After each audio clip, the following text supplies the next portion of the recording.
साथियों, आप सभी का इस प्लेटफॉर्म पर स्वागत है। यहाँ हम लोग आगामी यूपीएससी और यूपीपीसीएस की जो मुख्य परीक्षा होनी है उसके लिए आंसर राइटिंग प्रैक्टिस देख रहे हैं। इसी कड़ी में हम लोग जो है दृष्टि आईएएस कोचिंग संस्था के द्वारा जो यूपीएससी 2023 मुख्य परीक्षा के लिए मेंटोरशिप प्रोग्राम चलाया जा रहा है, जो कि हिंदी मीडियम के छात्रों के लिए जिन्होंने प्री परीक्षा क्वालिफाई की है उनके लिए फ्री में है। तो इस प्रोग्राम के तहत जो टेस्ट सीरीज कराई गई है उसका जो पहला टेस्ट है, इस टेस्ट के 10 प्रश्न को हम लोग कंप्लीट कर चुके हैं और जो शेष बचे हुए 10 प्रश्न हैं उसको इस वीडियो में हम लोग कंप्लीट कर लेंगे। तो चलिए प्रारंभ करते हैं। पहला प्रश्न है कि ओशन मेमोरी लॉस क्या है, इसके परिणामों की व्याख्या में चर्चा कीजिए। तो देखिए, इसको हम लिखेंगे कैसे, तो अपने उत्तर की शुरुआत ओशन मेमोरी लॉस को परिभाषित करते हुए करना है। फिर ओशन मेमोरी लॉस के परिणाम के संबंध में चर्चा करनी है और प्रक्रिया को कम करने के उपाय बताने हैं और फिर निष्कर्ष दे देना है। तो देखिए, ओशन मेमोरी क्या होती है। ओशन मेमोरी महासागर की सबसे ऊपरी परत की मोटाई से संबंधित है, जिसे मिश्रित परत के रूप में जाना जाता है।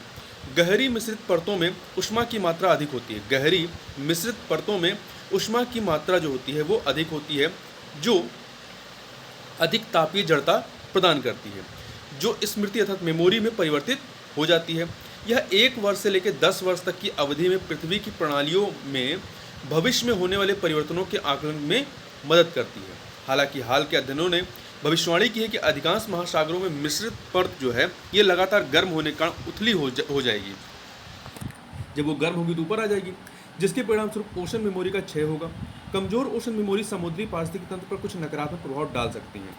अब ये नकारात्मक प्रभाव क्या होंगे उसको देखें। तो ओशन मेमोरी लॉस के नकारात्मक प्रभाव क्या है। पहला, भविष्य की महासागरीय स्थितियों की भविष्यवाणी करना कठिन होगा।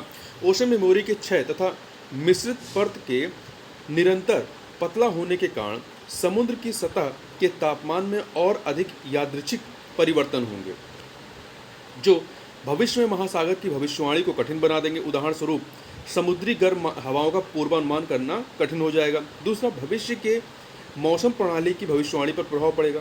समुद्र की सतह का तापमान भूमि पर मौसम प्रणाली जैसे कि लू, गर्म हवाएं और मानसूनी वर्षा की भविष्यवाणी के लिए उपयोगी होती हैं।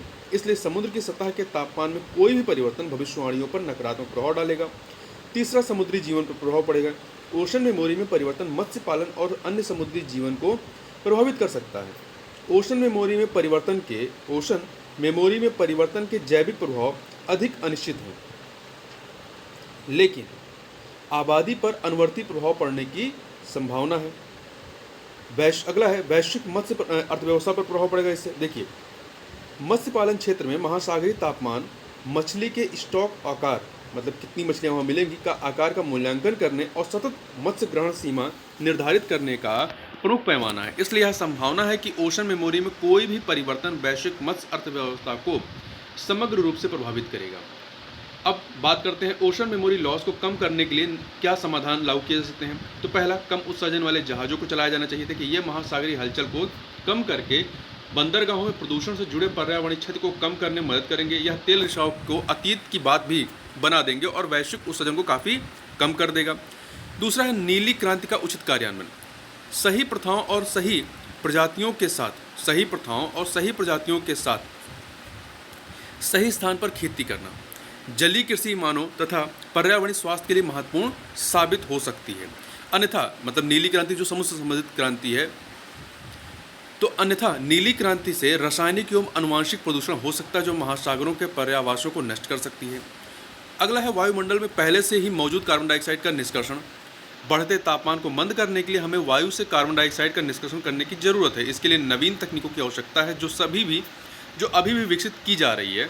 कार्बन डाइऑक्साइड के निष्कर्षण हेतु उर्वरकों में शैल कणों को शामिल करना एक तरीका हो सकता है। अगला पॉइंट है अंतर्राष्ट्रीय पर्यावरण अभिशमयों का सख्त अनुपालन होना चाहिए। उदाहरण के लिए जलवायु परिवर्तन पर संयुक्त राष्ट्र फ्रेमवर्क अभिशमय UNFCCC और पेरिस समझौता, ये इससे संबंधित है, तो इनका सख्ती से अनुपालन होना चाहिए। ओशन मेमोरी लॉस, निष्कर्ष स्वरूप लिखेंगे कि ओशन मेमोरी लॉस न केवल भौतिक चरों की भविष्यवाणी को प्रभावित करती है, बल्कि संवेदनशील समुद्री पारिस्थितिकी तंत्र को प्रबंधित करने के तरीके को भी प्रभावित कर सकती है। इसलिए ग्लोबल वार्मिंग को कम करने की प्रक्रिया को सामूहिक और त्वरित रूप से कार्यान्वित करना महत्वपूर्ण है। आगे बात करते हैं। अगला प्रश्न है कि असहयोग आंदोलन एक महान और उत्कृष्ट प्रयास था। असहयोग आंदोलन एक महान और उत्कृष्ट प्रयास था जिसने भारत के स्वतंत्रता संघर्ष के इतिहास में क्रांतिकारी परिवर्तन को इंगित किया। कथन के आधार पर असहयोग आंदोलन के कारण तथा इसकी विफलता और बाधाओं को स्पष्ट करना है। तो देखिए 250 वर्ड में लिखना है। इसको क्या कैसे लिखेंगे? पहले असहयोग आंदोलन का संक्षिप्त परिचय देंगे, फिर आंदोलन के कारणों, विफलता के कारण और प्रभाव के विषय में विस्तार पूर्वक विवेचना करेंगे। फिर यह भी उल्लेख करेंगे कि यह स्वतंत्रता संघर्ष के इतिहास में एक क्रांतिकारी परिवर्तन क्यों था, और उसके बाद निष्कर्ष लिख देंगे। तो देखिए महात्मा गांधी के नेतृत्व में असहयोग आंदोलन जो है 1920 में प्रारंभ हुआ था। यदि डेट देखें तो 1 अगस्त 1920 को प्रारंभ होता है। इसका उद्देश्य ब्रिटिश उत्पादों का बहिष्कार करना, सरकारी नौकरियों से इस्तीफा देना एवं सरकारी नियमों, न्यायालयों और शैक्षणिक संस्थानों का बहिष्कार करना था। यह अहिंसक आंदोलन जलियांवाला बाग हत्याकांड और रोलेट एक्ट की प्रतिक्रिया में प्रारंभ किया गया था। गांधी का मानना था कि यदि आंदोलन सफल हुआ तो भारत 1 वर्ष के भीतर स्वतंत्रता प्राप्त कर सकता है। असहयोग आंदोलन के कारण क्या थे? तो पहला रोलेट एक्ट। रोलेट एक्ट वर्ष 1919 में ब्रिटिश सरकार द्वारा भारत में बढ़ते राष्ट्रवादी आंदोलन को दबाने के लिए पारित किया गया था। इस अधिनियम ने सरकार को बिना मुकदमे के राजनीतिक कार्यकर्ताओं को हिरासत में लेने की अनुमति दी, जिससे नागरिक स्वतंत्रता कम हुई। दूसरा जलियांवाला बाग हत्याकांड। 13 अप्रैल 1919 को जनरल डायर ने पंजाब के अमृतसर में जलियांवाला बाग में भारतीयों की शांतिपूर्ण सभा पर गोलीबारी के आदेश दे दिए, जिससे सैकड़ों लोग मारे गए। इस नरसंहार से भारतीय आक्रोशित हो गए, जिसका व्यापक स्तर पर विरोध हुआ। हालांकि इस पर जारी की गई हंटर आयोग की रिपोर्ट का भी कोई परिणाम नहीं निकला। अगला है प्रथम विश्व युद्ध। प्रथम विश्व युद्ध के कारण रक्षा व्यय और सीमा शुल्क में वृद्धि हुई, जिसके कारण आयकर की शुरुआत होती है, और वर्ष 1913 और 1918 के बीच कीमतें दोगुनी होने के कारण महंगाई आसमान छूने लगा, जिससे भारतीय लोगों को बहुत कष्ट हुआ। एक तरफ फसल की विफलता और दूसरी तरफ इन्फ्लुएंजा महामारी ने स्थिति को और विकराल बना दिया। ठीक है। अगला है खिलाफत आंदोलन। प्रथम विश्व युद्ध के बाद ऑटोमन खलीफा के शासन को समाप्त करने के विरोध में भारतीय मुसलमानों द्वारा खिलाफत आंदोलन प्रारंभ किया गया था। महात्मा गांधी ने इसे हिंदू और मुसलमानों को एकजुट करने के अवसर के रूप में देखा और सरकार के खिलाफ एकजुट असहयोग आंदोलन के लिए एक मंच प्रदान कर खिलाफत आंदोलन का समर्थन किया। असंतुष्ट भारतीय। मॉन्टेग्यू चेम्सफोर्ड सुधार का उद्देश्य, जो कि 1919 का उद्देश्य द्वैध शासन को लागू करना था, लेकिन यह भारतीयों के बीच स्वशासन की बढ़ती मांग को संतुष्ट करने में विफल रहा था, जिसके परिणामस्वरूप सुधारों ने कई भारतीयों को अधिक स्वायत्ता और स्व सरकार के लिए उनकी मांगों को पूर्ण करने में सरकार की अक्षमता से असंतुष्ट होकर उनका साथ छोड़ दिया। अब बात करते हैं असहयोग आंदोलन की विफलता के कारण क्या थे। असहयोग आंदोलन की गति कम होने लगी क्योंकि उच्च स्तर की गतिविधियों को बनाए रखना चुनौतीपूर्ण था। सरकार ने आंदोलन के नेतृत्वकर्ताओं के साथ समझौता करने में कोई दिलचस्पी नहीं दिखाई, क्योंकि देखिए ये आपका जो 4 फरवरी 1922 को चौरी चौरा कांड होता है, उसके बाद ही ये बंद होता है। ठीक है। तो 1920 में प्रारंभ हुआ था और ये 2022 आ गया था, तो काफ़ी एक लंबा टाइम हो गया था आंदोलन को। तो इसमें क्या होता है, आंदोलन शिथिल होने लगता है। तीसरा, खिलाफत का मुद्दा जो आंदोलन का मुख्य उद्देश्य था, उसकी प्रासंगिकता कम होने लगी, क्योंकि तुर्की के लोगों ने, जो तुर्की का नए शासक या जो शासक आते हैं, उन्होंने क्या किया था, उन्होंने अपने देश को धर्मनिरपेक्ष बना दिया। तुर्की के लोगों ने एक धर्मनिरपेक्ष राज्य की स्थापना की और वर्ष 1924 में खिलाफत को समाप्त कर दिया। तो खिलाफत का मुद्दा ही खत्म हो गया। इसके अतिरिक्त कलकत्ता, बंबई और मद्रास जैसे सम्राट राजनीतिक केंद्रों में गांधी के समर्थन में कमजोर प्रतिक्रिया थी। कलकत्ता, मुंबई और मद्रास जैसे जो सम्रांत राजनीतिक केंद्र थे, वहां पर गांधी के समर्थन में कमजोर प्रतिक्रिया थी और सरकारी पदों से इस्तीफे की मांग और अपराधियों के समर्पण को गंभीरता से नहीं लिया गया। अपराधियों नहीं, सरकारी पदों से इस्तीफे की मांग और उपाधियों के समर्पण को गंभीरता से नहीं लिया गया। कुछ ही लोगों ने नौकरियां छोड़ी और कुछ ही लोगों ने अपनी उपाधियां त्याग की। बहुत से लोग अहिंसा के सिद्धांतों को पूर्ण रूप से नहीं समझ पाए, जो कि असहयोग आंदोलन का एक मूलभूत पहलू था। चौरी चौरा कांड फरवरी 1922 में जो होता है, 4 फरवरी 1922 को, जहां प्रदर्शनकारियों के समूह ने हिंसा का सहारा लिया, जबकि गांधी जी हिंसा का समर्थन नहीं करते थे। यहाँ गलत लिखा हुआ, हिंसा का समर्थन नहीं करते थे, जिस कारण उन्होंने आंदोलन को वापस ले लिया था। असहयोग आंदोलन का प्रभाव क्या था? देखिए, असहयोग आंदोलन देश भर में राष्ट्रवादी भावनाओं को प्रसार किया और कारीगरों, छात्रों, शहरी गरीबों, महिलाओं एवं व्यापारियों समेत समाज के सभी वर्गों के लोगों को संगठित किया। इस आंदोलन के कारण गुजरात विद्यापीठ, काशी विद्यापीठ, बिहार विद्यापीठ, बंगाल नेशनल यूनिवर्सिटी, जामिया मिलिया इस्लामिया और नेशनल मुस्लिम यूनिवर्सिटी जैसे राष्ट्रीय संस्थानों की स्थापना हुई। इन संस्थानों ने स्वराज, खादी और स्वदेशी विचारों को बढ़ावा दिया। तो इनके नाम याद रखिएगा, महत्वपूर्ण है कि गुजरात विद्यापीठ, काशी विद्यापीठ, बिहार विद्यापीठ, बंगाल नेशनल यूनिवर्सिटी और जामिया मिलिया इस्लामिया और नेशनल मुस्लिम यूनिवर्सिटी। ठीक है। इस आंदोलन ने अंग्रेजों के खिलाफ लोगों को एक साथ ला करके भारतीयों में एकता की भावना उत्पन्न की, जिसमें गांधी आंदोलन के निर्विवाद नेता के रूप में उभरे। हालांकि खिलाफत का मुद्दा प्रत्यक्ष रूप से भारतीय राजनीति से संबंधित नहीं था। इसने आंदोलन के लिए एक सभा स्थल के साथ साथ अंग्रेजों के खिलाफ हिंदू मुस्लिम एकता को दृढ़ बनाने में सहायता की। साथ ही इस आंदोलन का भारतीय अर्थव्यवस्था पर महत्वपूर्ण प्रभाव पड़ा, जिसमें विदेशी वस्तुओं का बहिष्कार किया गया। वर्ष 1921 और वर्ष 1922 के बीच विदेशी कपड़ों का आयात लगभग आधा हो गया। कई व्यापारियों ने विदेशी वस्तुओं का व्यापार करने या विदेशी व्यापार को वित्त देने से भी इनकार कर दिया। अगला पॉइंट, यह आंदोलन शहरी मुसलमानों को राष्ट्रीय आंदोलन में शामिल करने में सफल रहा। हालांकि कुछ हद तक राष्ट्रीय राजनीति के सांप्रदायिकरण के अनपेक्षित परिणाम भी देखने को मिले।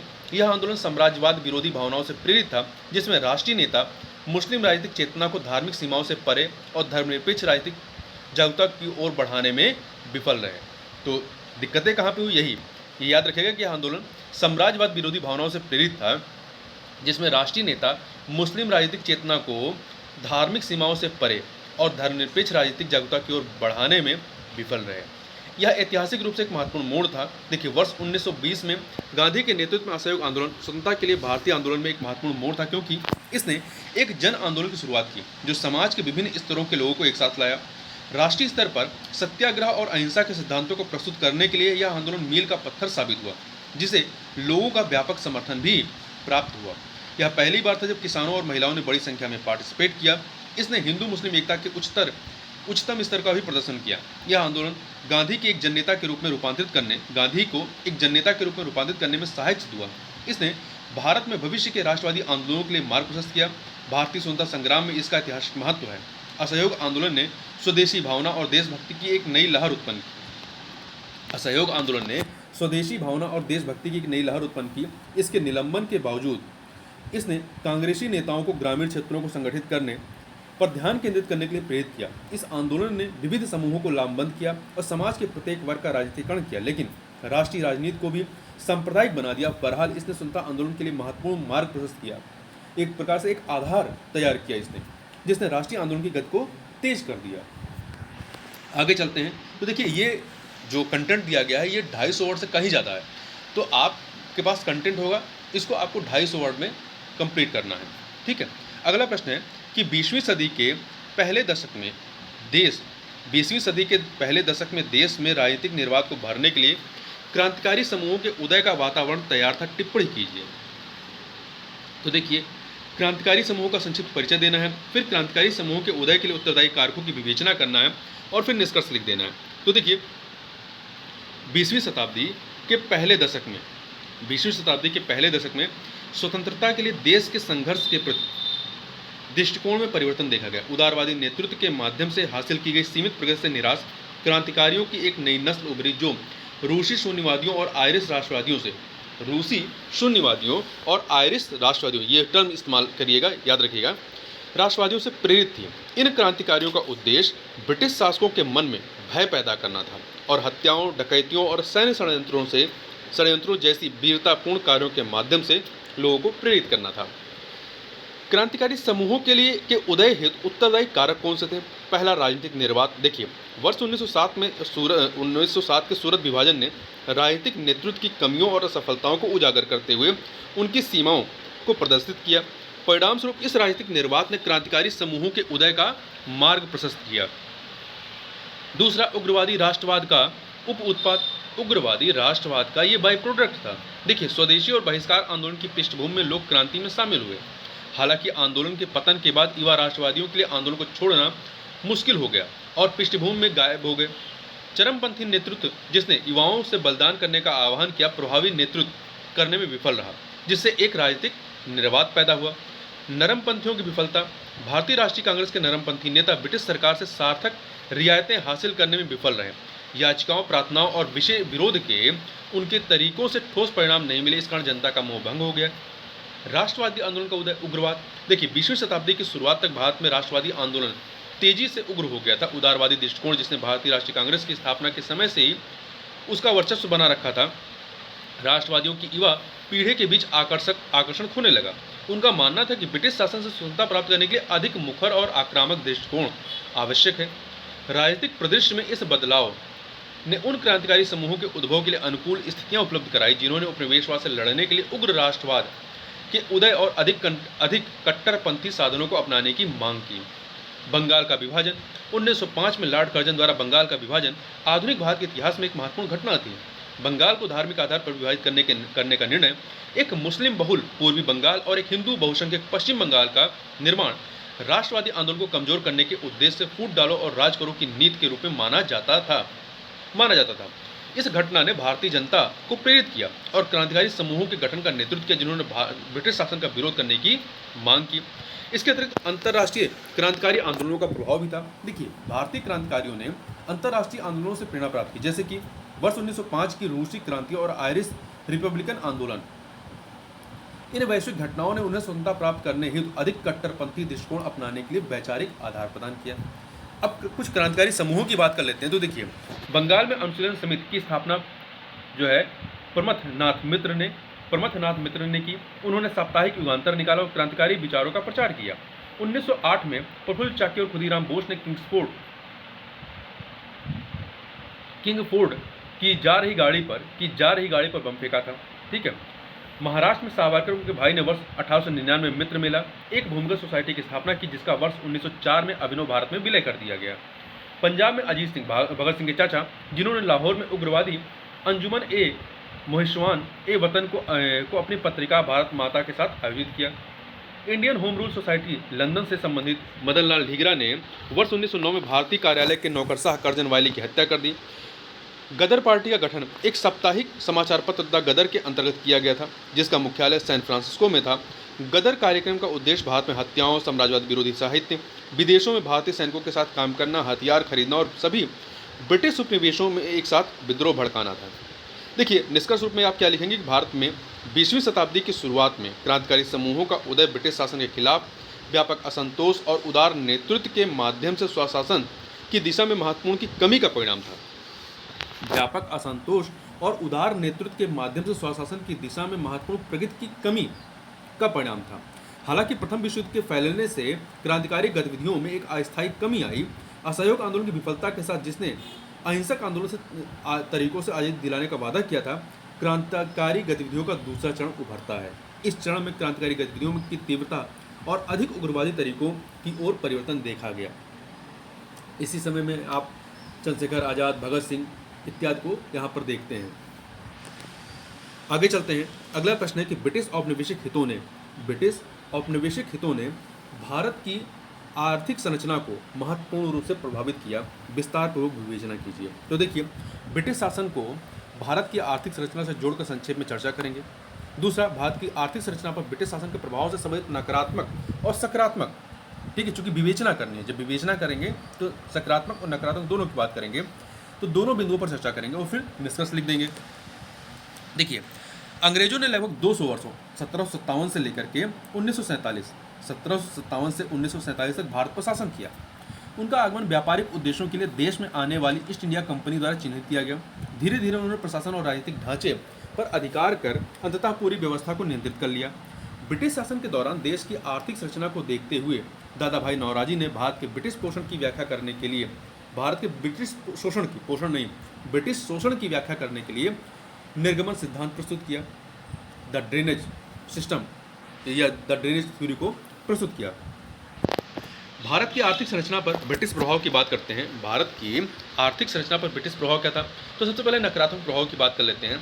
तो पहला, ब्रिटिश निजी पूंजी निवेश के लिए भारत एक आकर्षक क्षेत्र के रूप में उभरा। वर्ष 1813 में जब भारतीय व्यापार ईस्ट इंडिया कंपनी के एकाधिकार से मुक्त हो गया, तो भारत को ब्रिटिश पूंजी निवेश के लिए एक आकर्षक क्षेत्र माना जाने लगा, क्योंकि अन्य कंपनियां भी, इंग्लैंड की अन्य कंपनियां भी यहाँ पे आने लगी।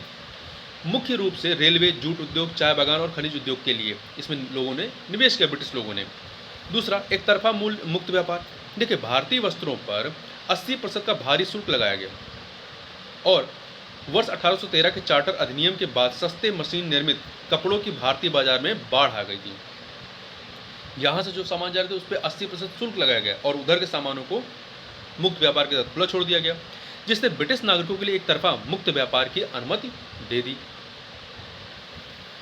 इसने शिल्प उद्योगों को नष्ट कर दिया और 1820 के बाद भारतीय निर्माताओं के लिए यूरोपीय बाजारों को लगभग बंद कर दिया। संरक्षण की हानि हुई। देखिए, भारतीय कारीगरों और हस्तशिल्पियों ने नई पश्चिमी अभिरुचि और मूल्यों के प्रभाव के कारण राजाओं और अभिजात वर्ग के संरक्षण को खो दिया। तो जो इनको पहले संरक्षण मिला था राजाओं और अभिजात वर्ग का, वो संरक्षण खत्म हो गया इनका। कंपनी और उसके नौकरों द्वारा कारीगरों का दमन। बंगाल के शिल्पकारों को अपना माल बाजार मूल्य से कम पर बेचने और प्रचलित मजदूरी से कम कीमत पर अपनी सेवाएं देने के लिए मजबूर किया गया, बाध्य किया गया, जिससे उनमें से कई को अपने पैतृक व्यवसायों को छोड़ने के लिए मजबूर होना पड़ा। किसानों की दरिद्रता, चूंकि सरकार की कृषि नीतियां केवल लगान को अधिकतम करने और राजस्व में अपने हिस्से को सुरक्षित करने के लिए निर्देशित थी, इसलिए किसान बुरी तरह प्रभावित हुए। इसमें स्थायी बंदोबस्त की शुरुआत, भूमि उत्पादकता में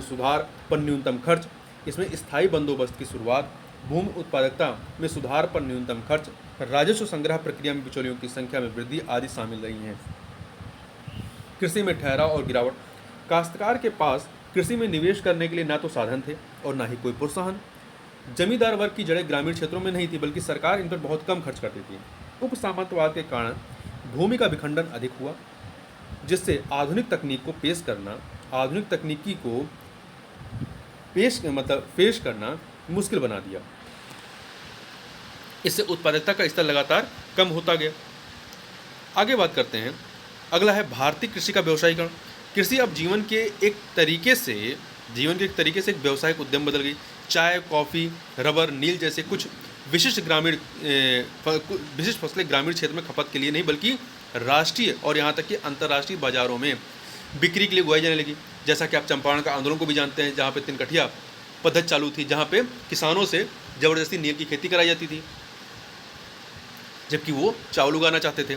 तो इस तरीके से व्यवसायीकरण किया गया। सकारात्मक प्रभाव क्या थे? बड़े पैमाने पर तैयार वस्तु का उत्पादन करने के लिए तकनीकी के प्रयोग की शुरुआत।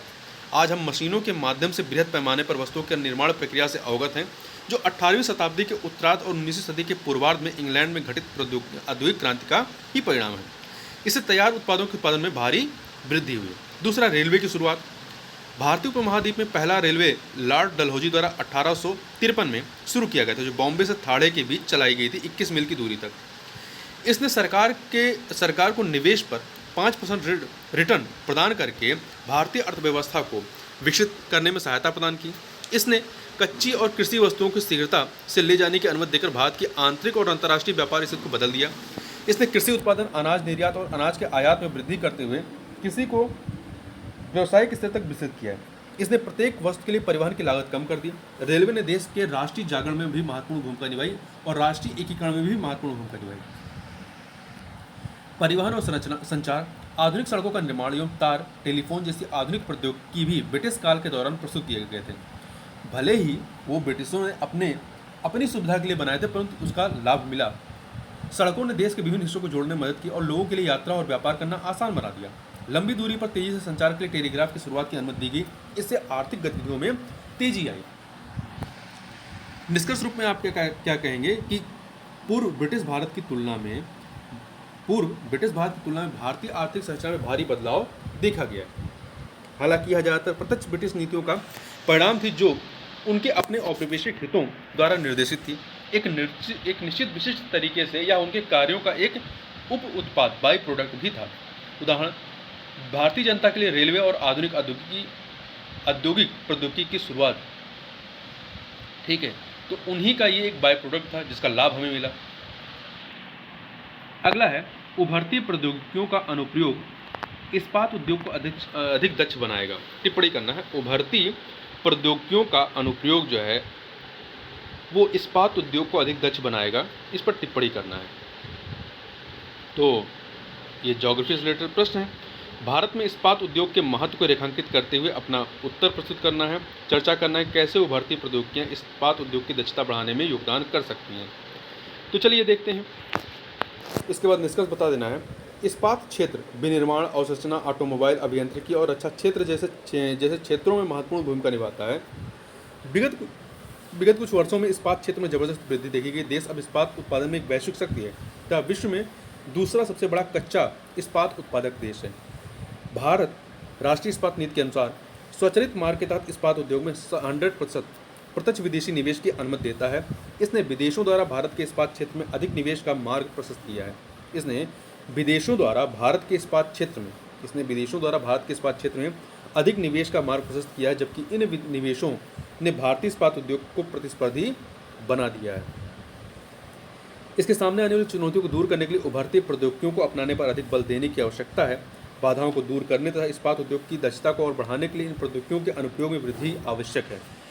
इस्पात उद्योग में उभरती प्रौद्योगिकियों के अनुप्रयोग, इसमें इंटरनेट ऑफ थिंग्स का इस्तेमाल हो सकता है। जो इंटरनेट ऑफ थिंग्स है, IoT, ये सेंसर प्रभावी ढंग से मशीनों की निगरानी कर सकते हैं और उपकरण अपने मानकीकृत मापदंडों से विचलित होने पर अलर्ट भेज सकते हैं।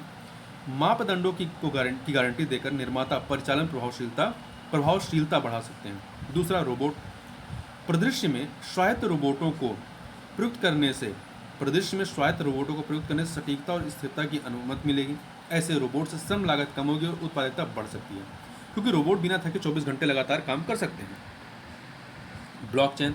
आपूर्ति श्रृंखला पारदर्शिता, कच्चे माल का पता लगाने की क्षमता और प्रक्रियाओं को सुव्यवस्थित करके भारत में स्टील उत्पादन बढ़ाने में ब्लॉकचेन का उपयोग किया जा सकता है, जिससे बेहतर दक्षता प्राप्त हो सकती है और धोखाधड़ी कम हो सकती है। ड्रोन। उत्पादन को बाधित किए बिना सामग्रियों उपकरणों का निरीक्षण करने के लिए ड्रोन बेहद उपयोगी है। इस तरह यह निरीक्षणों के समय में अत्यधिक कमी आएगी और परिष्कृत मीलों तथा वात्य भट्टियों जैसे अधिक दुर्गम वातावरण में किसी विशिष्ट समस्या का पता लगाने में लगने वाले समय में कमी आएगी। कृत्रिम बुद्धिमत्ता, AI और मशीन लर्निंग। कृत्रिम बुद्धिमत्ता और मशीन लर्निंग प्रौद्योगिकियों में पूर्वानुमानित मॉडलिंग, गुणवत्ता नियंत्रण तथा मांग पूर्वानुमान को सक्षम करके इस्पात उद्योग को परिवर्तित करने की क्षमता है। आर्टिफिशियल इंटेलिजेंस या कृत्रिम बुद्धिमत्ता कलन विधि प्रारूप की पहचान करने, उत्पादन कार्यक्रम का अनुकूलन करने और अपव्यय को कम करने के लिए बड़ी मात्रा में डेटा का विश्लेषण कर सकता है। मशीन लर्निंग कलन विधि वास्तविक समय में दोषों का पता लगाने, मशीन लर्निंग जो है वो कलन विधि वास्तविक समय में दोषों का पता लगाने, पुनः कार्य को कम करने तथा समग्र दक्षता में सुधार करके उत्पाद की गुणवत्ता बढ़ा सकते हैं। 3D प्रिंटिंग और एडिटिव मैन्युफैक्चरिंग की बात करें तो इन तकनीकों का उपयोग करके जटिल घटकों और संरचनाओं को प्रत्यक्ष तौर पर निर्मित किया जा सकता है, जिससे संयोजन की आवश्यकता समाप्त हो जाती है तथा सामग्री अपशिष्ट कम हो जाते हैं। 3D प्रिंटिंग त्वरित प्रोटोटाइप, अनुकूल और डिजाइन ऑप्टिमाइजेशन के लिए भी अनुमति देता है, जिससे अधिक दक्ष निर्माण प्रक्रियाएं होती हैं। उभरती प्रौद्योगिकियों के अनुप्रयोग में भारत में इस्पात उद्योग की दक्षता में काफ़ी वृद्धि हो सकती है। Automation, robotics, IoT, internet of things, data analytics, कृत्रिम बुद्धिमत्ता, मशीन लर्निंग और 3D प्रिंटिंग इस्पात उत्पादन में क्रांति ला सकती हैं, जिससे उत्पादकता में वृद्धि, लागत में कमी, संसाधनों का इष्टतम उपयोग तथा वैश्विक प्रतिस्पर्धात्मकता में वृद्धि हो सकती है। इन तकनीकों को अपनाने एवं एकीकृत करने के लिए नीति निर्माताओं, उद्योग हितधारकों एवं तथा अनुसंधान संस्थानों के बीच सहयोग महत्वपूर्ण है। अगले प्रश्न पर चलते हैं। अगला प्रश्न है, वित्तीय स्थिति के अतिरिक्त कई अन्य कारक हैं जो किसी राष्ट्र की निर्धनता को निर्धारित करते हैं। इस संदर्भ में भारत में बहुआयामी मल्टी डायमेंशनल पॉवर्टी के विषय में चर्चा करते हुए उन कारणों को स्पष्ट कीजिए जिस कारण उन अनेक उपाय के बावजूद भारत निर्धनता को कम करने में अक्षम रहा है। सोसाइटी से रिलेटेड प्रश्न, GS1 का कैसे लिखेंगे इसको? तो आंकड़ों के माध्यम से भारत में निर्धनता की स्थिति पर चर्चा से प्रारंभ करेंगे, साथ ही बहुआयामी निर्धनता और इसके विभिन्न निर्धारकों का भी उल्लेख करेंगे और फिर भारत सरकार द्वारा विगत वर्षों में निर्धनता उन्मूलन के उपायों की व्याख्या करेंगे और भारत में निर्धनता के निरंतर बने रहने के संभावित कारणों का उल्लेख करेंगे और फिर चुनौतियों को दूर करने के उपाय और फिर आगे की राह सुझाते हुए निष्कर्ष बता देंगे। इतना कुछ लिखेंगे इसमें। देखिए, निर्धनता को आजीविका की एक ऐसी स्थिति के रूप में परिभाषित किया जा सकता है जिसमें एक व्यक्ति जीवन की मूलभूत आवश्यकताओं जैसे कि भोजन, आवास, शिक्षा और बेहतर प्राथमिक स्वास्थ्य देखभाल तक को वहन करने में असमर्थ होता है। UNDP संयुक्त राष्ट्र विकास कार्यक्रम की बहुआयामी निर्धनता रिपोर्ट के अनुसार भारत में 16.4% जनसंख्या बहुआयामी निर्धन है। ठीक है, UNDP की बहुआयामी निर्धनता रिपोर्ट के अनुसार, तो ये आंकड़े आप याद रखिएगा इसका इस्तेमाल करने के लिए। भारत में 16.4% जनसंख्या बहुआयामी मल्टी डायमेंशनल पॉवर्टी से ग्रसित या निर्धन है। बहुआयामी निर्धनता सूचकांक जो है वो 10 संकेतकों से पहचान करके स्वास्थ्य, शिक्षा और जीवन स्तर में तीव्र अभाव की पहचान करता है। अब ये 10 इंडिकेटर्स कौन हैं? यदि आप याद रख सकते हैं तो याद रखिए, या 3-4 भी याद होंगे तो बता दीजिएगा। 10 संकेतकों में से कुछ निम्न हैं तो 4-5 इत्यादि करके फिर आगे बढ़ जाइएगा। तो इसमें आप पोषण, शिशु मृत्यु दर, स्कूली शिक्षा के वर्ष, विद्यालय में उपस्थिति, खाना पकाने के ईंधन तक पहुंच, स्वच्छता, पेयजल, बिजली, आवास पर संपत्ति का स्वामित्व। फिर से देख लीजिए, पोषण, न्यूट्रिशन, शिशु मृत्यु दर चाइल्ड मोर्टिलिटी रेट है, स्कूली शिक्षा के वर्ष हैं, विद्यालय में उपस्थिति है, खाना पकाने के ईंधन तक पहुंच, स्वच्छता, पेयजल, बिजली, आवास, परिसंपत्ति का स्वामित्व। तो देखिए यहाँ पे इन्होंने ग्राफ के माध्यम से भी दिखा दिया है। ठीक है, तो देखिए मेनली 3 ही आयाम होते हैं निर्धनता के: स्वास्थ्य, शिक्षा और जीवन स्तर। इन्हीं पर मेजर किया जाता है। ठीक है, वर्षों से भारत सरकार द्वारा निर्धनता उन्मूलन हेतु पूर्व में किए गए जो उपाय हैं उनकी बात करें तो इसमें सार्वजनिक वितरण प्रणाली पीडीएस। तो देखिए यह किफ़ायती मूल्य पर खाद्यान्न वितरण के माध्यम से गरीबों को खाद्य सुरक्षा प्रदान करने की एक प्रणाली के रूप में विकसित हुआ। दूसरा, एकीकृत ग्रामीण विकास कार्यक्रम। इसे वर्ष 1978-79 में 1978-1979 में प्रारंभ किया, जिसका उद्देश्य क्रमिक योजना अवधि के माध्यम से उत्पादक रोजगार के अवसरों के लिए सब्सिडी और बैंक ऋण के रूप में ग्रामीण गरीबों की सहायता करना था। तीसरा, राष्ट्रीय सामाजिक सहायता कार्यक्रम NSAP। यह कार्यक्रम वर्ष 1995 में समाज की उपेक्षित श्रेणियों यानी विधवाओं, दिव्यांग व्यक्तियों, समाज के BPL कार्ड से संबंधित वृद्ध व्यक्तियों को सामाजिक सुरक्षा प्रदान करने के मुख्य उद्देश्य के साथ प्रारंभ किया गया था। राष्ट्रीय सामाजिक सहायता कार्यक्रम प्रधानमंत्री कौशल विकास योजना। इसे वर्ष 2015 में प्रारंभ किया गया, जिसका उद्देश्य वर्ष 2022 तक भारत में 40 करोड़ से अधिक लोगों को विभिन्न कौशलों से प्रशिक्षित करना था।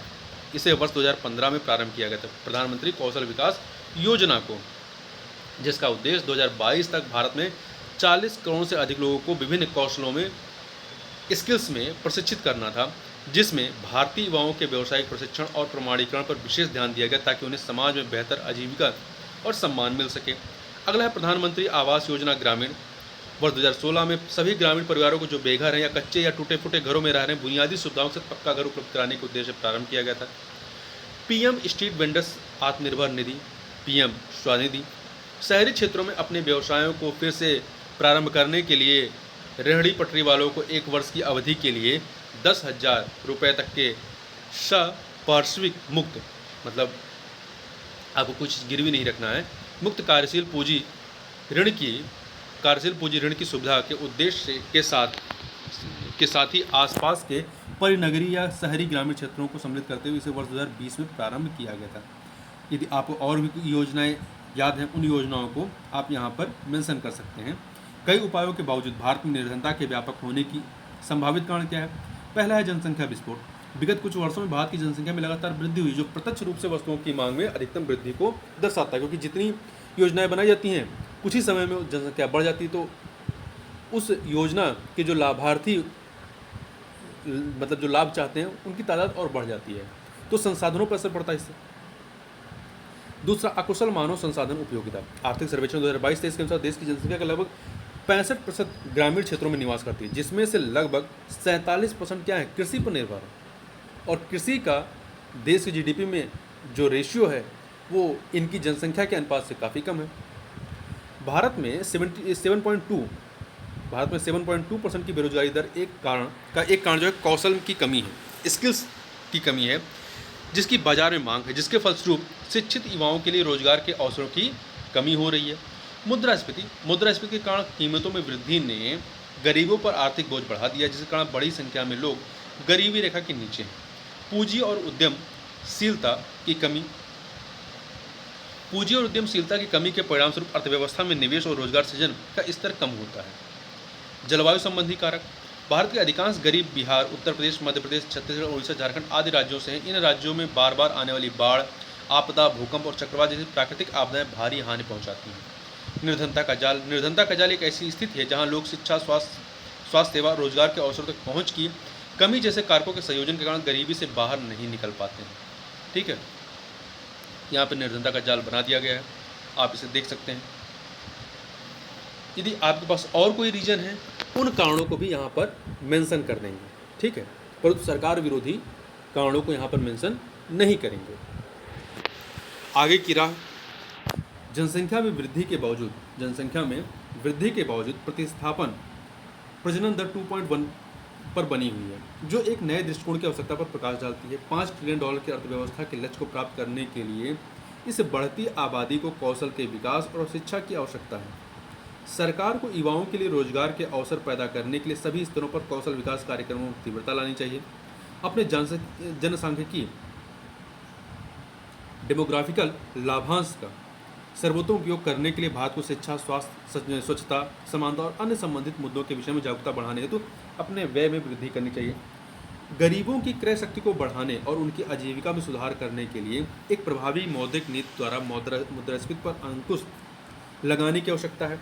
स्टार्टअप इंडिया पहल के उचित कार्यान्वयन से बेरोजगारी की समस्या का समाधान करने में मदद मिल सकती है। स्टार्टअप इंडिया पहल के उचित कार्यान्वयन से हालांकि प्राकृतिक आपदाओं को रोका नहीं जा सकता, लेकिन राष्ट्रीय आपदा प्रबंधन प्राधिकरण के दिशा निर्देशों का सख्ती से पालन करके उसके प्रभावों को कम किया जा सकता है और जनसंख्या को समुत्थानशील बनाया जा सकता है। निष्कर्ष रूप में आप बताएंगे कि भारत ने उल्लेखनीय प्रगति की है, इसके बावजूद आगे की राह चुनौतीपूर्ण है और चुनौतीपूर्ण बनी हुई है और देश को वैश्विक स्तर पर सबसे बड़ी संख्या में गरीब लोगों को संबोधित करने के साथ साथ महत्वपूर्ण ग्रामीण शहरी विभाजन को समाप्त करना चुनौतीपूर्ण कार्य हो सकता है। SDG लक्ष्य 1 जो कि शून्य गरीबी को पूरी तरह समाप्त करने से संबंधित है, को प्राप्त करने के लिए विधायी, कार्यकारी और सार्वजनिक क्षेत्रों के लिए यह अनिवार्य है कि वे विवेकशील और प्रभावी ढंग के साथ आपस में समन्वय स्थापित करें। आगे चलते हैं अगले प्रश्न की तरफ। अगला प्रश्न है कि भारत जैसे विविध सामाजिक संरचना वाले समाज के लिए जहां एक और सकारात्मक क्षेत्रवाद एक वरदान है, वहीं दूसरी ओर इसका अतिवादी प्रसार विविधता में एकता के ताने बाने को खतरे में डालता है। टिप्पणी करना है। देखिए, क्षेत्रवाद का संक्षिप्त परिचय देते हुए अपने उत्तर की शुरुआत करना है और फिर सकारात्मक क्षेत्रवाद के सकारात्मक प्रभाव को, नकारात्मक क्षेत्रवाद के नकारात्मक प्रभाव को उल्लेख करना है। फिर क्षेत्रवाद के सकारात्मक प्रभाव को प्रोत्साहित करने के उपायों की चर्चा करते हुए निष्कर्ष बता देना है। तो चलिए, क्षेत्रवाद एक राजनीतिक विचारधारा है जो एक या एक से अधिक उपराष्ट्रीय क्षेत्रों के लोगों की राजनीतिक शक्ति, प्रभाव और आत्मनिर्णय को प्रोत्साहित करने का प्रयास करती है। क्षेत्रवाद क्या है? एक राजनीतिक विचारधारा है जो एक या एक से अधिक उपराष्ट्रीय क्षेत्रों के लोगों की राजनीतिक शक्ति, प्रभाव और आत्मनिर्णय को प्रोत्साहित करने का प्रयास करती है। यह एक विशिष्ट उप राष्ट्रीय क्षेत्र की राजनीतिक या सामाजिक प्रणाली है। यह एक विशिष्ट उपराष्ट्रीय क्षेत्र की राजनीतिक या सामाजिक प्रणाली आदर्श मानकों या आर्थिक हितों के विकास पर केंद्रित विचारधारा है। समाज पर इसके प्रभाव के आधार पर इसे दो रूपों में वर्गीकृत किया जा सकता है: सकारात्मक क्षेत्रवाद और नकारात्मक क्षेत्रवाद। सकारात्मक अर्थ में क्षेत्रवाद आपसी भाईचारे और एकता की भावना के विकास को प्रोत्साहित करने का कार्य करता है, जिसका उद्देश्य किसी क्षेत्र विशेष के हितों की रक्षा करने के साथ संबंधित राज्य तथा उनके निवासियों के कल्याण एवं विकास को बढ़ावा देना है। इसमें राजनीतिक प्रासंगिकता की बात करें तो इसके परिणामस्वरूप क्षेत्रीय दलों का उदय होता है, जो कि लोकतंत्र के लिए लाभदायक है। एक क्षेत्र विशेष के निवासियों द्वारा एक ऐसे व्यक्ति पर विश्वास करने की अधिक संभावना जो उनके क्षेत्र का मूल निवासी है, या एक दल जो उनके क्षेत्र का प्रतिनिधित्व करता है। अतः यह एकल राजनीतिक दल के एकाधिकार पर अंकुश लगाने का कार्य भी करता है, जो क्षेत्रवाद है। क्षेत्रीय दलों को स्थानीय मुद्दों की बेहतर समझ होती है, इसलिए वह स्थानीय मुद्दों का समाधान बेहतर तरीके से कर सकते हैं। दूसरा इसी में है, यह सीमांत क्षेत्रों को राजनीतिक प्रतिनिधित्व प्राप्त करने में मदद करता है। सीमांत क्षेत्रों को राजनीतिक प्रतिनिधित्व प्राप्त करने में मदद करता है, जो उनकी विशिष्ट भाषा, संस्कृति, परंपरा के संरक्षण को सक्षम बनाता है। अगला है क्षेत्रीय मुद्दों पर ध्यान आकर्षण में सहायक होता है। क्षेत्रवाद अक्सर अंतर्निहित क्षेत्रीय मुद्दों पर नीति निर्माताओं का ध्यान आकर्षित करता है। यह सरकार की कार्यप्रणाली को विकेंद्रित कर, डिसेंट्रलाइज कर व्यापक मुद्दों के समाधान में सहायक होते हैं। आर्थिक प्रासंगिकता, यह विशिष्ट क्षेत्रीय कलाओं और शिल्प कार्यों की पहुंच व्यापक स्तर तक करने एवं राष्ट्रीय और अंतर्राष्ट्रीय बाजारों में उनकी मांग को प्रोत्साहित करने का कार्य करते हैं। उदाहरण के लिए डोकरा शिल्प कला पश्चिम बंगाल में, बांकुड़ा दरियापुर क्षेत्र और मध्य प्रदेश तथा उड़ीसा कुछ हिस्सों में प्रचलित है। करवती साड़ी विदर्भ क्षेत्र महाराष्ट्र में है। ठीक है, तो इनका प्रमोशन भी होता है। सामाजिक प्रासंगिकता, राजनीतिक और आर्थिक स्थिति में सुधार का परिणाम अक्सर राजनीतिक सामाजिक उत्थान के रूप में सामने आता है, जो सम्मान के साथ जीने के अधिकार और क्षेत्र में निवासरत व्यक्तियों के समानता के अधिकार की रक्षा करता है। अब इसका नकारात्मक क्षेत्रवाद की बात करते हैं। तो नकारात्मक अर्थ में क्षेत्रवाद किसी क्षेत्र विशेष से अत्यधिक लगाव को संदर्भित करता है, जो देश की एकता और अखंडता को संकट में डालता है। क्षेत्रीय आंदोलनों के परिणाम अक्सर हिंसक आंदोलनों के रूप में सामने आते हैं, जिसके परिणामस्वरूप न केवल विधि व्यवस्था की स्थिति बिगड़ती है, बल्कि यह राज्य के साथ साथ राष्ट्र की अर्थव्यवस्था पर भी नकारात्मक प्रभाव डालता है।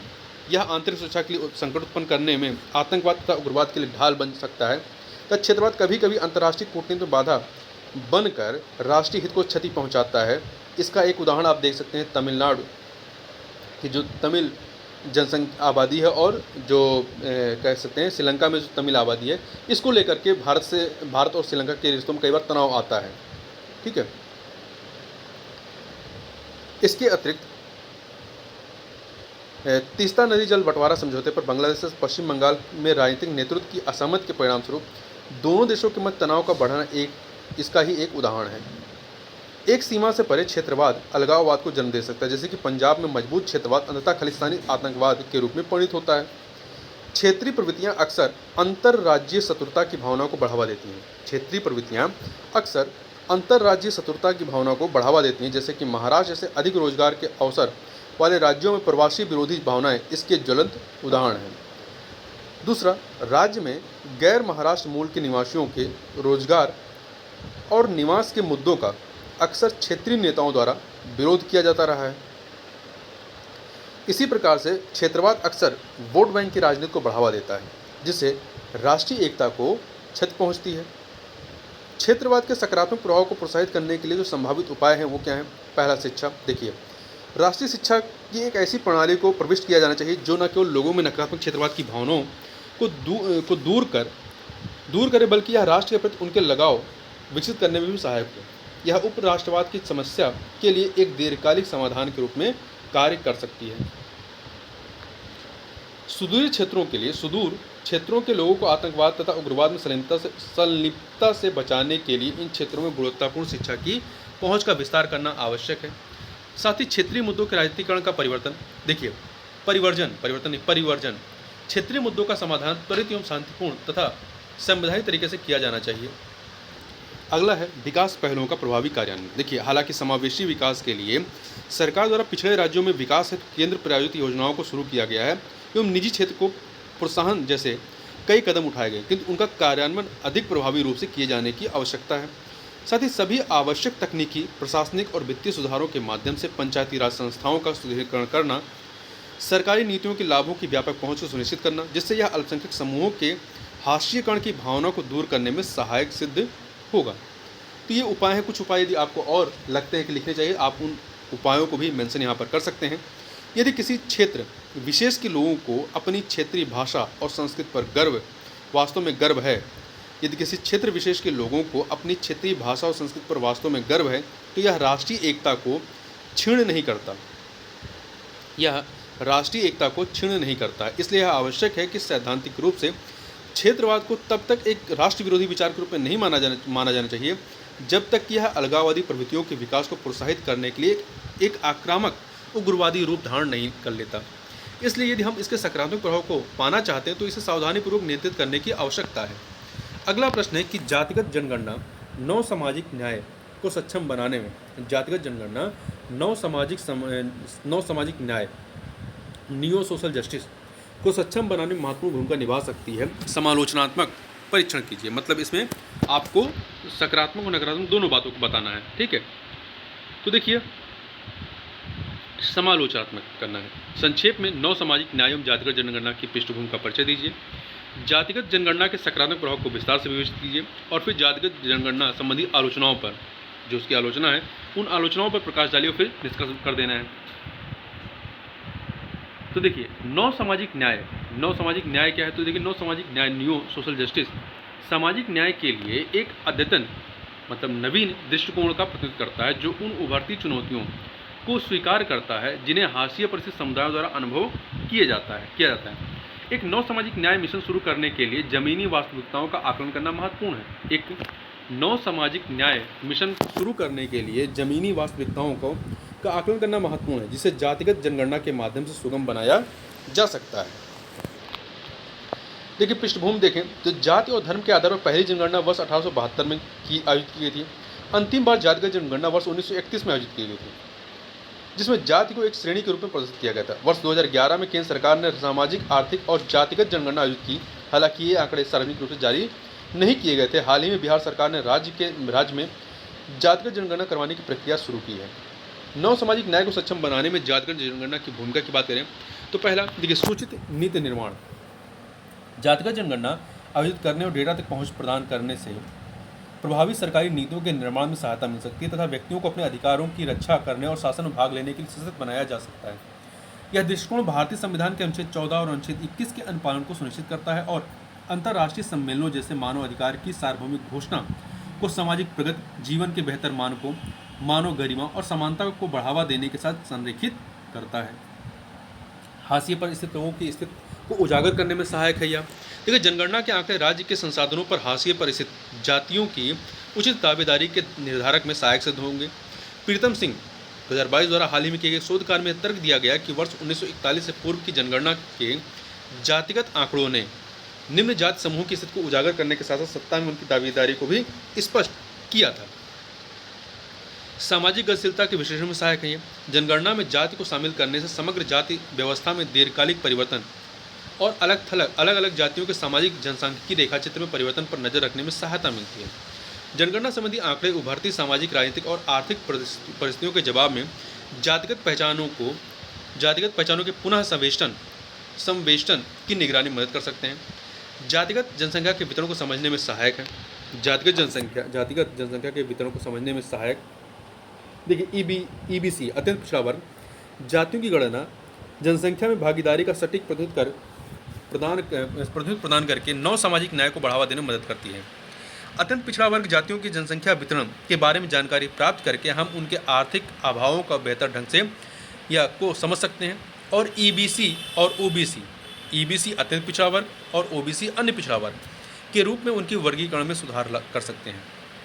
इस संबंध में ओबीसी के उपवर्गीकरण की जांच के लिए न्यायमूर्ति रोहिणी आयोग का गठन किया गया है। प्रवासन प्रारूप के बारे में समझ मिलती है। जातिगत जनगणना का आयोजन जाति और प्रवासन प्रारूप के बीच संबंध को समझने का एक महत्वपूर्ण अवसर प्रदान करता है। इससे नीतिगत निर्णय लेने में सहायता प्राप्त होती है। जातिगत जनगणना के सकारात्मक प्रभाव के साथ इसके विपक्ष में भी अनेक तर्क दिए जाते हैं। विपक्ष में क्या तर्क है? विभाजनकारी। विरोधियों का कहना है कि जनगणना में जाति को शामिल करने से विभाजनकारी जातिगत पहचान तीव्र हो जाती है और इससे संघर्ष और हिंसा पनप सकती है।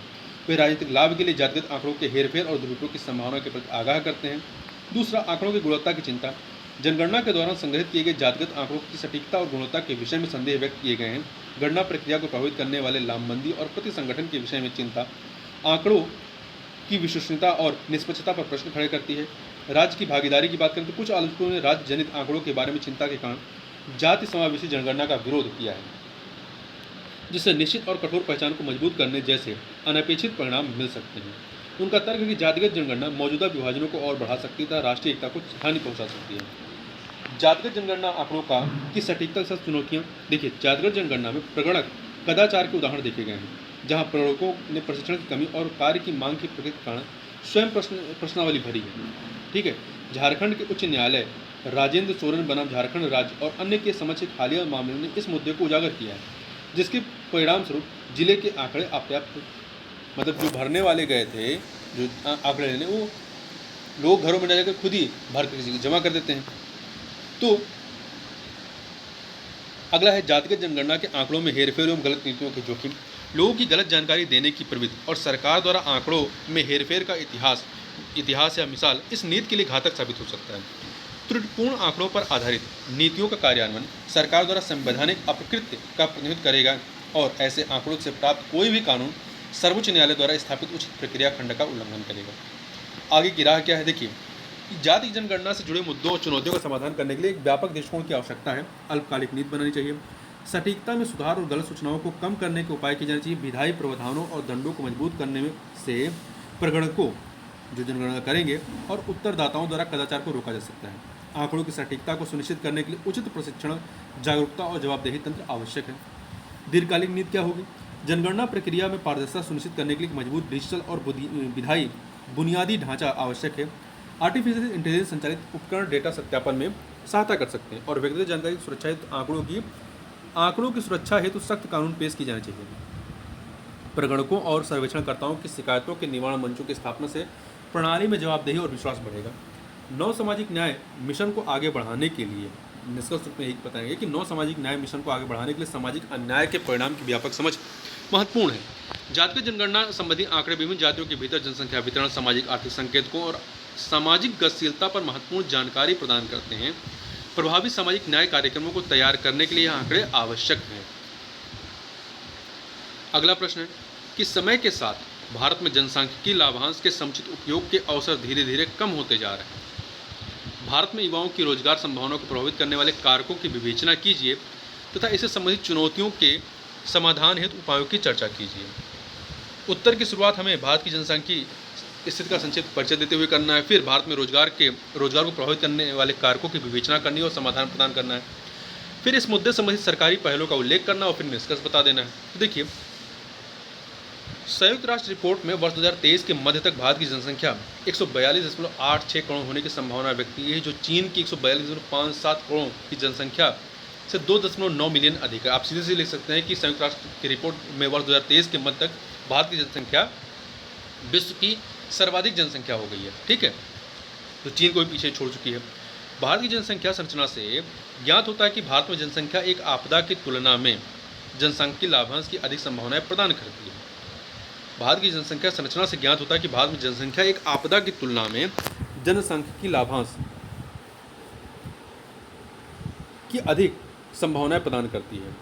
भारत वर्ष 2023 में 68% कामकाजी आयु वर्ग की आबादी के साथ आगामी 35 वर्षों के लिए एक ऐसी जनसांख्यिकीय स्थिति रखता है जो कि आर्थिक लाभांश प्राप्त करने के अवसर प्रदान कर सकती है। इस जनसांख्यिकीय स्थिति को आर्थिक लाभांश में परिवर्तित करने के लिए देश को बुनियादी व्यवस्थाओं पर कार्य करने की आवश्यकता है। जनसंख्या विभिन्न आयु वर्गों में यहाँ पे डायग्राम में देख सकते हैं कि जैसे 0 से 14 वर्ष के 25% है, 15 से 64% है और 65 प्लस कितने 7% है। और जो महिला प्रजनन दर है वो 2.1 से 2 पहुँच गया है। देखिए, भारत में रोजगार को प्रभावित करने वाले कारक क्या हैं? सामाजिक कारक। भारत में जाति व्यवस्था, सामाजिक स्तरीकरण की संरचना बेरोजगारी उत्पन्न करने में प्रमुख कारक है। विशेष जातियों के सदस्यों के लिए कुछ प्रकार के कार्य वर्जित हैं। व्यावसायिक प्रबंधन की लगभग 93% नौकरियां गैर अनुसूचित जाति जनजाति आबादी के पास हैं। ये आंकड़े याद रखिएगा। व्यावसायिक प्रबंधन की लगभग 93% नौकरियां गैर अनुसूचित जाति और जनजाति SC ST की आबादी के पास हैं।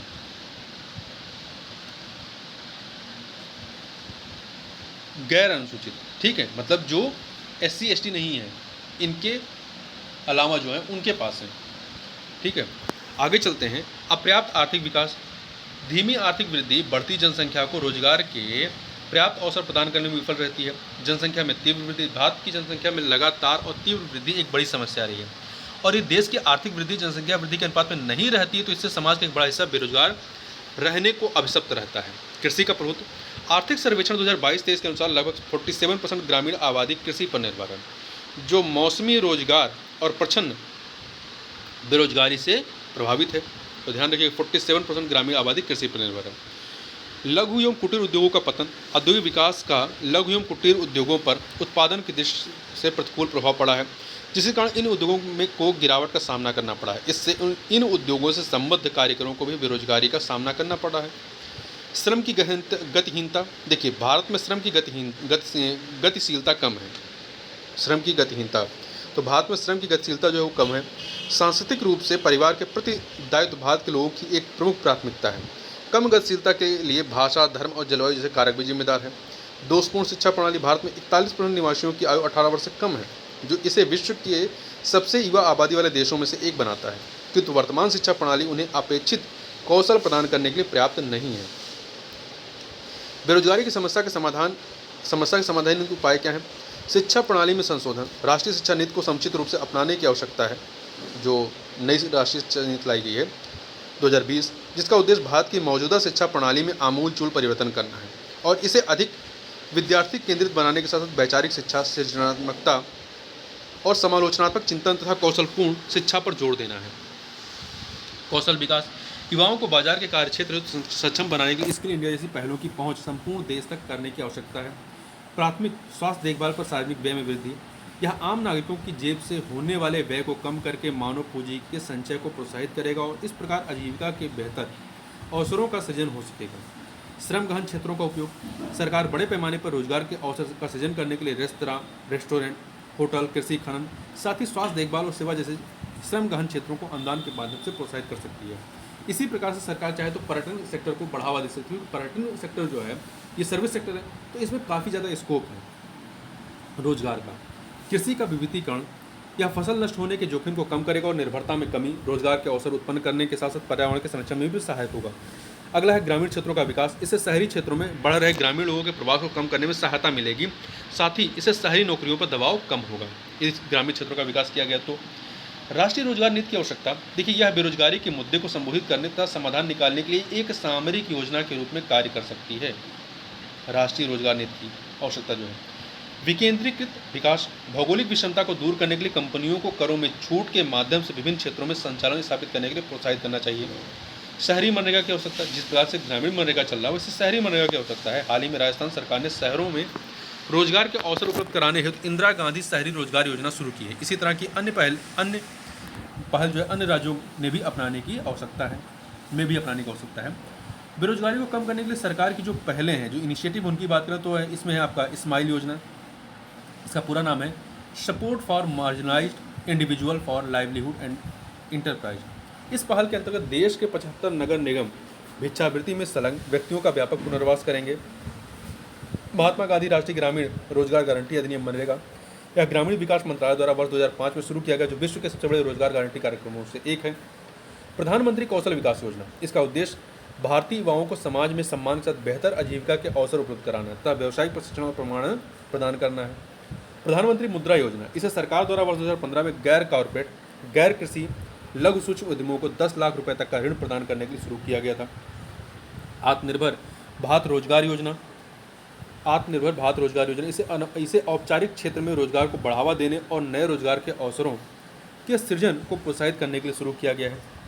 कामकाजी आयु वर्ग, निष्कर्ष रूप में कहेंगे कि कामकाजी आयु वर्ग की आबादी के रूप में उपलब्ध जनसांख्यिकीय लाभांश वर्ष 2061 तक प्रति व्यक्ति जीडीपी में अतिरिक्त 43% तक वृद्धि की क्षमता रखता है, किंतु इसके लिए अनुकूल सामाजिक आर्थिक और राजनीतिक वातावरण एक पूर्वापेक्षा है, मतलब प्री कंडीशन है ये।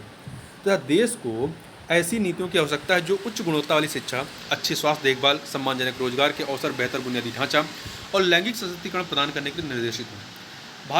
अगला प्रश्न है, भारत में कच्चे तेल के उत्पादन में गिरावट के लिए उत्तरदायी कारक कौन से हैं? इस प्रवृत्ति को विपरीत करने और घरेलू उत्पादन को बढ़ावा देने के लिए क्या सुझाव दिए जा सकते हैं? तो क्या लिखेंगे, दृष्टिकोण क्या है इसको लिखने का? भारत में तेल उत्पादन में तेल आयात की स्थिति का संक्षिप्त रूपरेखा बताएंगे। फिर भारत में कच्चे तेल के उत्पादन में गिरावट के लिए उत्तरदायी कारकों की गणना करेंगे। फिर इस परिस्थिति को विपरीत करने के उपायों को, मतलब बढ़ाने के उपायों को सुझाव देते हुए सरकार द्वारा उठाए गए कदमों का उल्लेख करेंगे। फिर निष्कर्ष लिख देंगे। तो देखिए, हाल के वर्षों में कोविड-19 महामारी के कारण न्यूनतम मांग के परिणामस्वरूप भारत में कच्चे तेल के उत्पादन में काफ़ी गिरावट देखने को मिली। हालांकि वित्त वर्ष 2021 से प्रत्येक वर्ष कच्चे तेल का घरेलू उत्पादन घट रहा है। 2012 से, हालांकि वित्त वर्ष 2012 से इससे घरेलू कच्चे तेल की खपत में आयात का अनुपात वर्ष 2020 में बढ़ करके 87.6% हो गया। मतलब हमारा आयात बढ़ गया है। जो वर्ष 2012 में 81.8% था, वो 87.6 हो गया है। भारत में कच्चे तेल के उत्पादन में होने वाली गिरावट में योगदान देने वाले कारक क्या हैं? पहला, कच्चे तेल के पुराने कूप और तेल के नए स्रोतों की खोज में कमी। भारत का अधिकांश कच्चा तेल के पुराने कूपों से आता है, जो समय के साथ साथ कम उत्पादक हो गए हैं। वित्त वर्ष 2022 में राज्य के स्वामित्व वाली ओएनजीसी ने 19.45 मीट्रिक टन कच्चे तेल का उत्पादन किया, जो 2012 के बाद से सबसे कम था।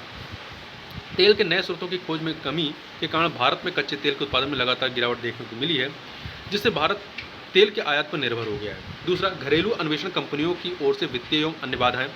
घरेलू अन्वेषण कंपनियां वित्तीय और अन्य बाधाओं के कारण वर्तमान में संचालित कूपों के जीवन को बढ़ाने का प्रयास कर रही हैं।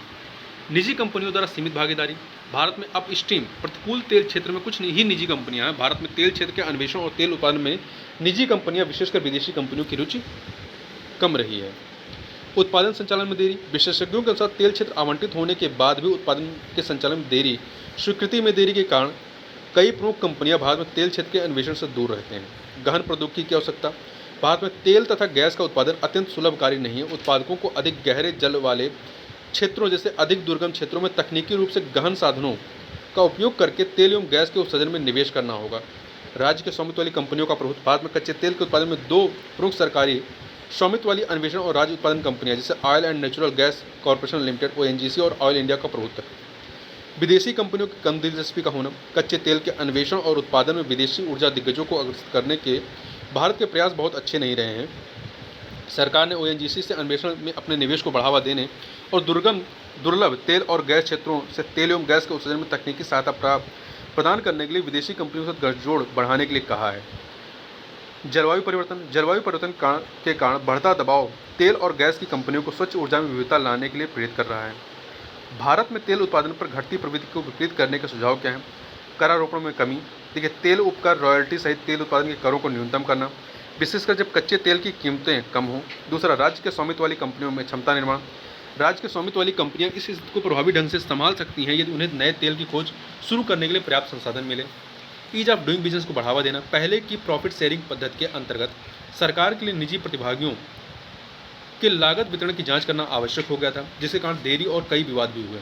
हालांकि वर्तमान हाइड्रोकार्बन अन्वेषण और लाइसेंसिंग नीति, ये याद रखिएगा, पहले प्रॉफिट शेयरिंग पद्धति थी, अब वर्तमान में हाइड्रोकार्बन अन्वेषण और लाइसेंसिंग नीति जो है का उपयोग ईज ऑफ डूइंग बिजनेस को बढ़ावा देने के प्रयासों के रूप में किया जा सकता है।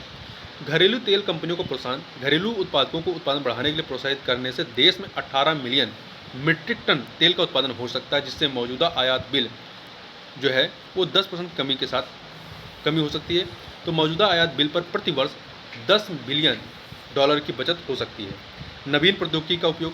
विभिन्न प्रकार की नवीन प्रौद्योगिकी पुराने हो रहे तैलीय क्षेत्रों के जीवन को बढ़ा सकती हैं, लेकिन इन प्रौद्योगिकियों का अधिग्रहण, परीक्षण और अनुप्रयोग पूंजी प्रधान है। इस प्रकार राजकोषीय ढांचे को उत्पादकों के लिए उन्नत तेल अधिग्रहण तंत्र को लागू करने के लिए पर्याप्त प्रतिलाभ सुनिश्चित करना चाहिए। अनुमोदन प्रक्रिया का सरलीकरण। प्रत्येक साइन ऑफ के लिए निर्धारित समय सीमा के साथ वर्तमान अनुमोदन प्रक्रियाओं को सरल बनाया जाना चाहिए, जिससे देरी के कारण लागत में वृद्धि से बचा जा सके।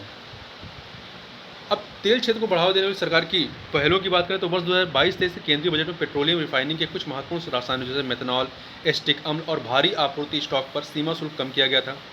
मेथनॉल मतलब कुछ महत्वपूर्ण रसायनों पर, मेथनॉल, एसिटिक अम्ल और भारी आपूर्ति स्टॉक पर। सरकार का लक्ष्य घरेलू उत्पादन को बढ़ाने के लिए दृष्टि से वर्ष 2025 तक तेल और गैस के अपने अन्वेषण क्षेत्र को दोगुना करना है।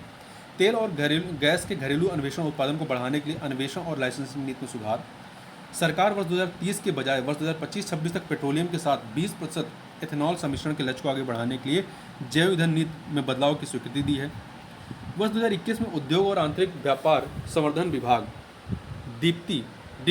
DPIIT ने तेल और गैस के सार्वजनिक उपक्रमों के लिए स्वचालित मार्ग के तहत 100% प्रत्यक्ष विदेशी निवेश FDI की अनुमति देने वाले एक आदेश को स्वीकृति दी है। निष्कर्ष रूप में आप कह सकते हैं कि देश में कच्चे तेल की बढ़ती मांग को ध्यान में रखते हुए भारत को अपनी टोकरी का विस्तार करने और ऊर्जा के वैकल्पिक स्रोतों पर ध्यान केंद्रित करने की आवश्यकता है। भारत की चौतरफा ऊर्जा सुरक्षा सामरिक नीति, विविध आपूर्ति, बढ़ते अन्वेषण और उत्पादन पदचिन्ह, वैकल्पिक ऊर्जा स्रोतों और गैस आधारित अर्थव्यवस्था, हरित हाइड्रोजन आदि के माध्यम से ऊर्जा संक्रमण पर आधारित है।